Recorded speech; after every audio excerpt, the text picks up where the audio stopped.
नमस्कार, स्वागत आहे आपल्या शिवशिव कॉर्नरमध्ये। आज आपण एकादशीसाठी मस्त अशी रेसिपी तयार करणार आहे। जर तुम्हाला साबुदाणा किंवा भगर आवडत नसेल तर ही रेसिपी नक्की ट्राय करून बघा। कुठलीही पूर्वतयारी न करता अगदी कमी वेळेत होणारी ही रेसिपी आहे। तर चला रेसिपीला सुरुवात करूया।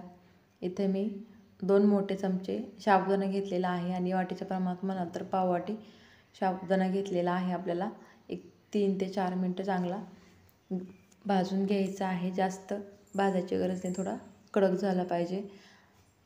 भाजून झाला की आपल्याला थंड करून घ्यायचा आहे। आता थंड झालेला आहे, पण बारीक करून घेऊया।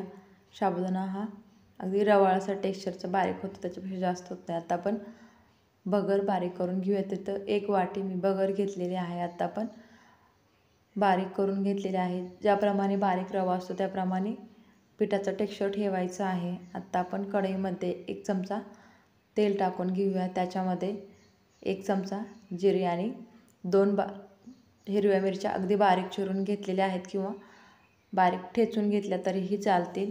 तर आता आपण 1 मिनिट फक्त परतून घ्यायचं आहे। त्याच्यानंतर पाणी टाकून घेऊया। तर इथं आपण 1.5 वाटी पाणी टाकून घेतलेलं आहे। थोडंसं जास्त टाकायचं, 1.5 वाटीचे थोडंसं जास्त टाकलेलं अगदी। इथं चवीपुरतं मीठ टाकून घेतलेलं आहे आणि पाण्याला उकळी आली की लगेच आपल्याला तयार केलेलं पीठ टाकून घ्यायचं आहे। तर सुरुवातीला थोडंसं पीठ टाकून घेतलेलं आहे, त्याच्यानंतर आपण ॲड करायचं आहे जसं लागेल तसं। तर मी सर्व पीठ इथं टाकून घेतलेलं आहे आणि पिठाला आपल्याला व्यवस्थित असं मिक्स करून घ्यायचं आहे। पीठ आता व्यवस्थित असं मिक्स झालेलं आहे। जरी तुम्हाला याच्यामध्ये गुठळ्या वाटत असल्या तरी ते थंड झाल्यानंतर व्यवस्थित असं मळताना मोडल्या जातात। तर इथं आपण थंड करण्यासाठी ठेवूया।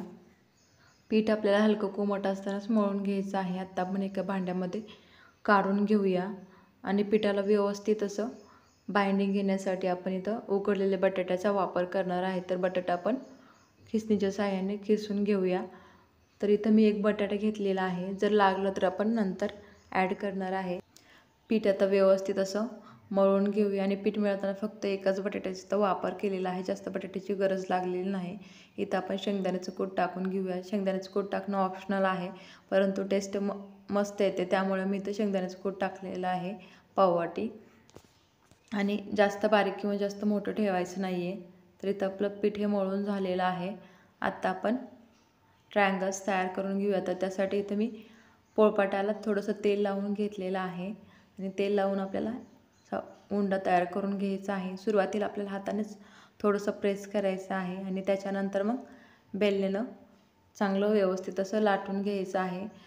थोडं जाडच ठेवायचं आहे, जास्त पातळ करायचं नाही। तर आता इथे एक चपाती अशी लाटून घेतलेली आहे आणि आता आपण हे व्यवस्थित असं कट करून घ्यायचं आहे।